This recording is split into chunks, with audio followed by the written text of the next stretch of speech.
Добре дојавте, почитувани, во уште едно издание на трето полувреме. Безбедносната ситуација во Македонија, поконкретно инцидентите во Куманово, викендов ги примора организаторите на 11-тото издание на Скопскиот маратон да го пролонгираат денот на одржување на оваа одлична спортска манифестација. Наместо вчера, маратонот ќе се одржи во блиска иднина.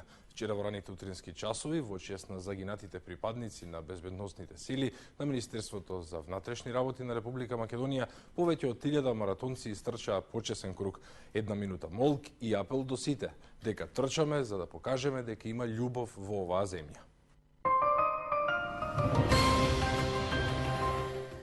За тоа што се е потребно за подготовка за учество на маратон или полумаратон, слушнете во продолжение ново издание на трето полувреме. Колешката Ивана Петрушевска разговараше со македонскиот шампион во машка и женска конкуренција Александар и Весна Кираџиеви.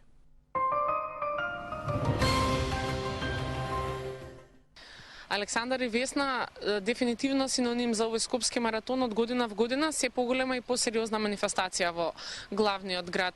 Што за вас лично представува овој маратон? Јас ќе почнам, Весна, не и даваме предност. Ти благодарам за прекрасната најава. Синоним за маратонци и за трчање воопшто во градов и во држава представува онака огромен достиж за нас. Може би да кажам и во суштина тоа е целта, нели, да се представиме како спортисти кои што, нели, се занимаваат долго време со трчање, со атлетика, и да ги наведеме некои останати луѓе кои што досега не се занимавале со трчање, да го прават тоа во иднина. Прашањето беше што представува скопскиот маратон за нас. Го трчаме од самото основање на скопскиот маратон, односно од самата реафирмација, значи веќе 9-та година, така или 8 како доаѓа, после реафирмацијата. Официјално 11. Да, официјално 11, значи 9 плюс 2 години, 97 и 98. За нас скопски маратон представува таргет трка. Во која смисла? Се трча на домашен терен, ја трчаме на домашен терен, ја трчаме низ улиците кои што секојдневно малтене се движиме, тренираме, циркулираме, представува огромен подвиг да настапиме на маратонската дисциплина. Настапуваме меѓу другото на маратонската на 42 километри и представува една голема цел за нас да можеме успешно да би се представили успешно пред домашната публика, пред луѓето кои што навиваат за нас, па и да се настапи успешно пред оние кои што не навиваат за нас. Во секој случај да има еден успех, да покажеме дека тоа можеме да го направиме и во нашиот град, не само во трки надвор од земја. Весна, твоето име се врзува со неколку трки овде во градот што беа проследени, женски трки да речам. Имаш огромно искуство со европски настапувања, но веројатно скопскиот маратон е оној твој врв, зборувам затоа што е твој роден град и затоа што, како што рече Александар, друга е мотивацијата, друг е предизвикот. Да, јас всушност и на скопски маратон прв пат започнав да трчам маратони, да се преориентирам на оваа дисциплина. Со оглед на тоа што сум промотер на оваа трка во последниве 2, можеби 3 години, воедно сум минели на женската трка, што ми е посебно задоволство затоа што навистина е и моја како индивидуа, значи надвор од скопски маратон, надвор од нашиот ендуренс клуб, јас како индивидуа многу форсирам на тоа што повеќе да се афирмираат или девојките во овој спорт и воопшто во било кој друг спорт, да се сведеме на едно многу повисоко ниво како што заслужувам. Александар, предизвикот е различен, мотивацијата е лична, сатисфакцијата е огромна. Интересно е што имаме спој на рекреативци и спој на професионални маратонци. Видете, маратонското трчање општо земено во светот, глобално, значи се организира за рекреативните тркачи. Тоа е неспорно, луѓе кои што размислуваат поинаку се лажат.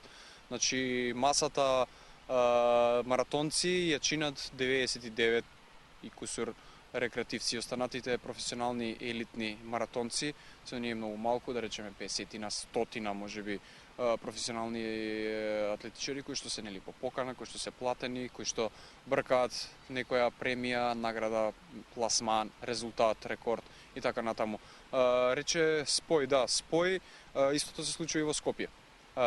Професионални аматери, не можам да се наречам професионален, меѓутоа аматер кој што професионално се занимава со атлетика сме релативно малку. Останатите се рекреативци, кои што ја прават убавината на маратонот. Значи таа огромна маса која ќе се види во тие многу различни нијанси на бои кои што ќе се видат со насмевка на лицето, со можеби измачување во одреден дел од патеката на лицето, со извикување од страна, со прекрасни случувања во текот на трката. Тоа ја прави маратонската трка, тоа го прави еден маратон убав и таков како што е.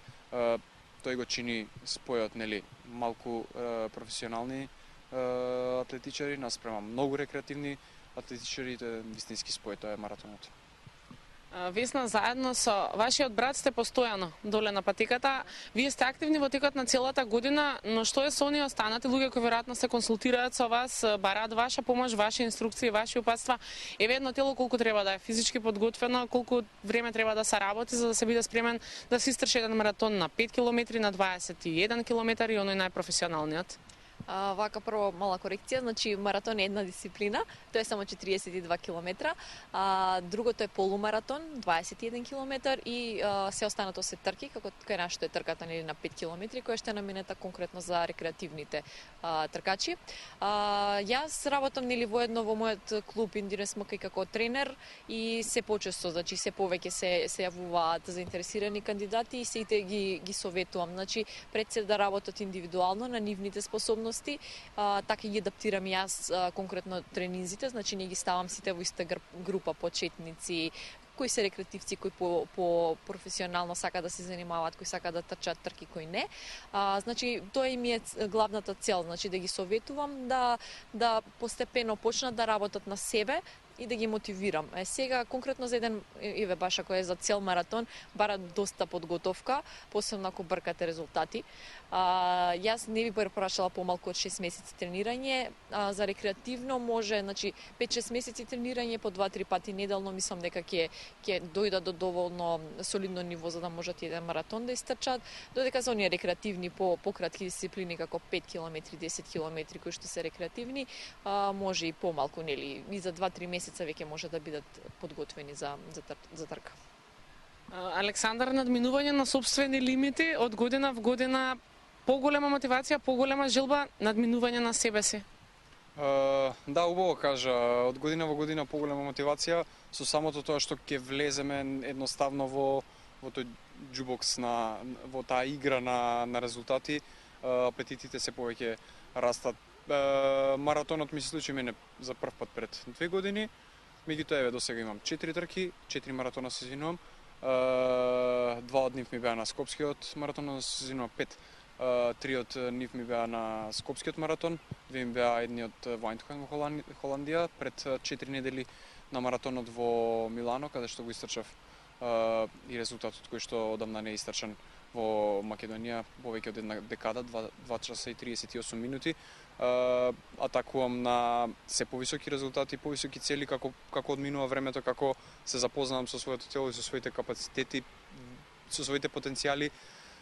Така се повисоки се моите цели, летичката ја поставувам се повисоко, се надевам дека веќе можеби наредната година со многу повеќе тренинзи, со малку повеќе среќа и со повеќе услови, повеќе вложување, се надеваме и до некого ќе допре нашиот глас да вложат во нас, да видат потенцијал и се надевам дека веќе наредната година ќе можам да го соборам и националниот рекорд кој што изнесува 2 часа и 25 минути.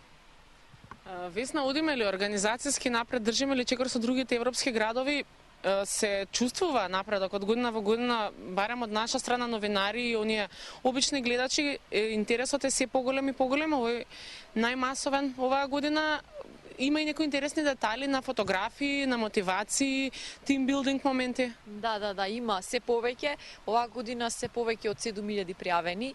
Воглавно се нели на рекреативната трка 5500 пријавени, додека за маратон исто така е голема бројката, 350 до сега е, мислам дека ако не и трудупло, мислам дека пред тоа 150, можеби 200 максимум да беа пријавени минатата година, ако добро се сеќавам, што е огромна бројка. Значи не би кажала само што држиме континуитет со ние европски земји, туку далеку ги надминуваме во просек во однос на она колку се пријавуваат од година во година. Значи бројките драстично се зголемуваат, што навистина нас не радува, посебно нас како индивидуи. Не радува тоа затоа што луѓето ќе не сватат повеќе. Порано беше онака што трча овој, што прави, пушти го таму.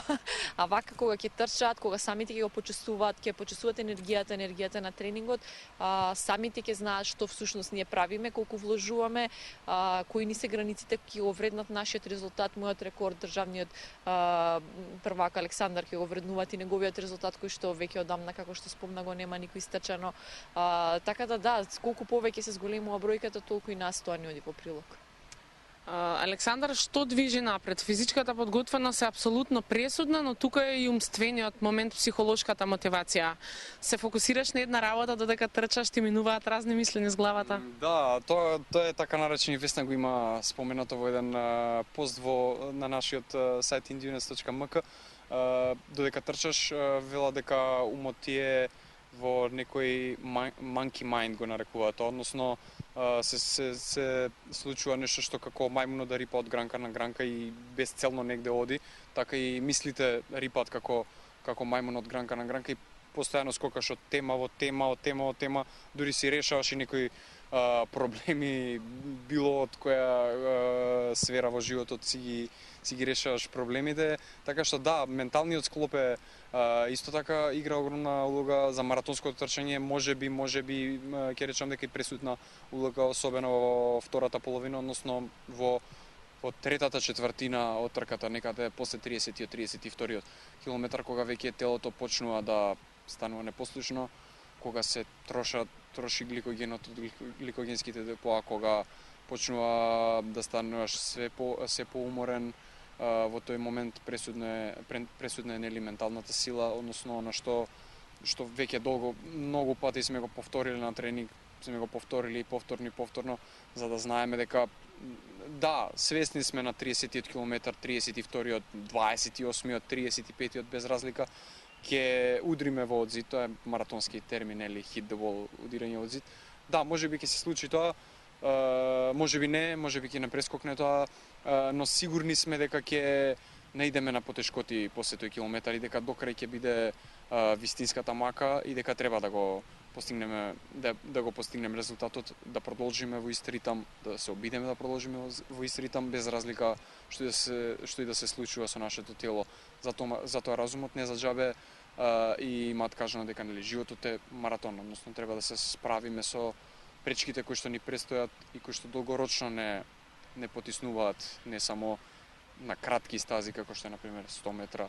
Чисто правам една компарација, паралела помеѓу маратонот и животот. Тоа се случува и на самиот маратон. Пресудна е таа ментална сила која што не води понатаму да успееме да ги постигнеме резултатите кои што ги посакуваме и секако за оние кои што сме спремни нели во рамките на подготвеноста, бидејќи луѓе неретко, се зборувам за лаици, неретко знаат да кажат па да, имаш две нози, и ти има и тој две нози, и ти имаш две раци, и тој има две раци, и ти тренираш да речеме 18 часа неделно, и тој тренира 18 часа. Меѓутоа фитнес левел има нешто што се нарекува, односно оно што сме го достигнале како капацитет на тренингот, толку можеме и нешто плюс можеме да достигнеме на трка, не можеме да очекуваме дека ќе се себе надминеме 10 минути, 15 минути, 20, меѓутоа оно колку што имаме тренирано, толку можеме да постигнеме, затоа не залудно е често велам, не може да се постигне маратон под 2 часа. Не може да се истрча никош, бидејќи тоа досега никош никој не го истрчал ни приближно. Светскиот рекорд е 2 часа 2 минути и 57 секунди, што е многу далеко од 2 часа минута. Тоа е друга тема, обемна тема, огромна тема, ќе ја оставиме за друга прилика. Весна, женската популација котира, се надевам, подеднакво колку и машката. Од прилика, ако имаш некоја информација, можеш да не кажеш какви се соодносите, што девојките бараат од тебе, како ги советуваш, се консултираат ли? Да, се консултираат, многу ме прашуваат, посебно затоа што мислат дека сме нешто поспецифични, ние девојките, барем заради самата физичка конституција, тоа што не сме нели генетски така предодредени помоќни од машките. Меѓутоа тоа воопшто не е проблем. Мислам, јас мојот резултат моментално државен рекорд 3:07 е, еве можеби само десетина машки имаат во Македонија подобар резултат од мене, така да еве ќе им кажам дека тоа воопшто не е пречка. Светската рекордерка има истачено Пола Редклиф 2 часа и 15 минути, што е недостижно во Македонија. Се уште ни едно машко го нема истачено, што значи дека тоа е фасцинантно. И не е пречка тоа што сме девојки да не може. Значи самата еве и светската рекордерка ќе ја споменам, имаше веќе 2 деца во моментот кога го истача и беше и победничка на Лондон маратон, така да и сите тие домашни обврски кои што сите си ги обавуваме нели како жени по дома, не си изговор ние да не излеземе и да се посветиме на себе. Пред се значи зборувам посвета на себе, на своето здравје. Не зборам да работат сите на ниво како ја што тренирам професионално, туку чисто да извојат барем еден час неделно, еден час во денот 2-3 пати неделно, за да може да си се посветат на себе, на своето здравје. И да, се консултираат во тој поглед, така да јас колку што можам од свое лично искуство со оглед на тоа што без малку 18 години тренирам, имам и што да им пренесам. Каков е рейтингот на Скопскиот маратон кај интернационалните учесници? Имате контакти со маратонци од други држави, предизвикле ја нивно учество овде? Да, ева ќе го напоменам прво следниот момент. Значи, Скопски маратон веќе е интензивно во последниве 2-3 години. Се обидува, дава напори, јас верувам дека веќе наредната година ќе успее да влезе во она лабелирање во светски рамки. За појаснување, постои Gold Label, кој што е највисоко ниво, највисока инстанца, понатаму Silver Label и Bronze Label. Многу се мали нијансите кои што одлучуваат во која категорија, меѓутоа доколку се влезе во една категорија, доколку се исполнат критериумите за влез во една категорија, веќе сте на праг да ги исполните критериумите и за втората и за највисоката. Интенција е на Скопски маратон да влезе во Bronze Label лига и многу сме блиску за тоа. Не би ги напоменувал сега критериумите, бидејќи има повеќе точки кои што треба да се исполнат, кои што Скопски маратон веќе до одредена мера, можеби 90% ги исполнува. Тоа што е новитет кај Скопски маратон е што оваа година за прв пат тоа што го кажував беше во светски рамки. Во европски рамки се воведе една нова категоризација која што вели од 1 до 5 звезди се добиваат. Тоа се тие нивни категории, своевидни категории, наместо Gold, Silver и Bronze, имаат 5 звезди, имаат исто така критериуми. Скопскиот маратон од прва, ако може така се каже, влезе со 5 звезди, значи највеќе звезди се доделија. Тоа значи дека не знам колку е пресудно моето коментирање за Скопски маратон, кога веќе една таква европска асоциација одлучила дека Скопски маратон заслужува 5 звезди и дека е толку вреднувана. А чисто јас субјективно, ако можам да споредам со други маратони или пак да пренесам искуство од други маратонци кои што трчале или сакаат да трчат или слушнале, прочитале за Скопски маратон на многу високо ниво. Значи јас сум запрепастен колку луѓето се задоволни од Скопскиот маратон, како изгледал, каква е обезбедена патеката, самата организација, како се грижи, па и стартните пакети. Да не ја почнувам таа тема, исто е така обемна што другите маратони за многу повеќе пари не нудат, а што македонскиот Скопски маратон, се извинувам, за малку пари нуди во стартниот пакет. Има многу новитети годинава, меѓу другото во стартните пакети имаше и полиестерски маички, што досега го немало, што до другите градови се плаќа дополнителни 30 евра.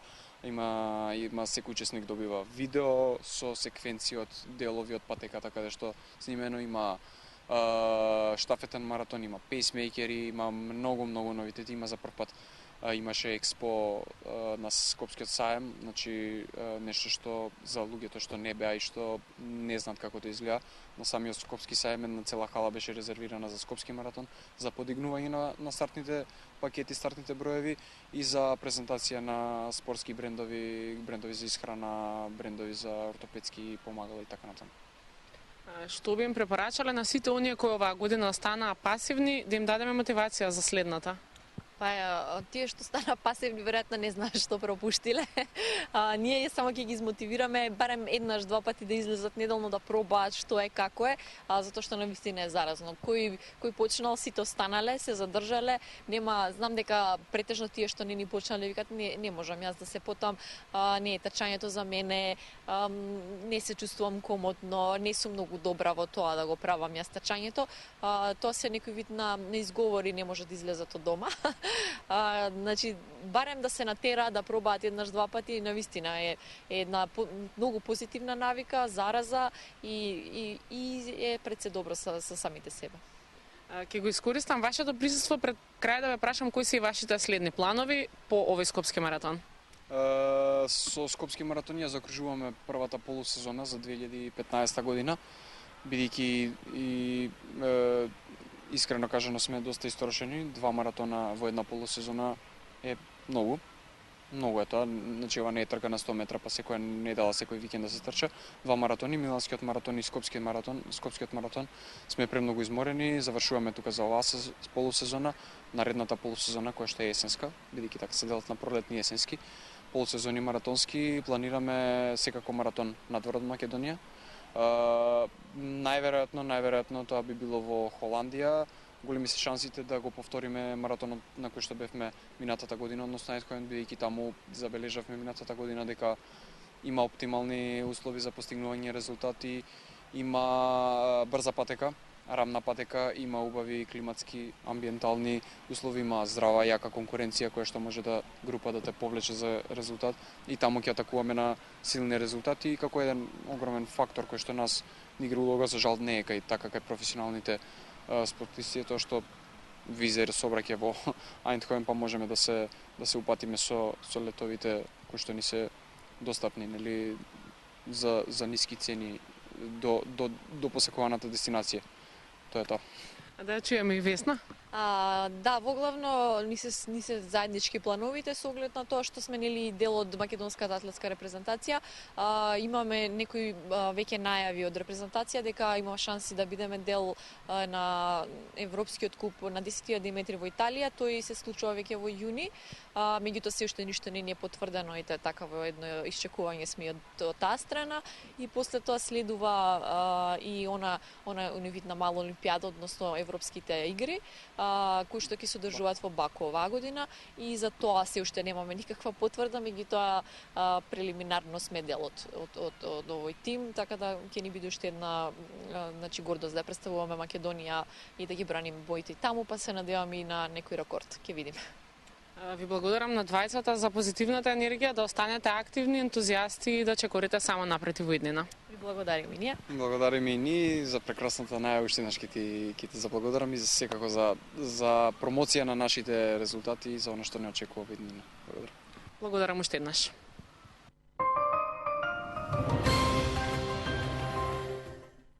Спортскиот дух, позитивната енергија и секако личната сатисфакција која доаѓа по еден мал успех е најголемата нематеријална награда за секој инволвиран во еден спортски настан.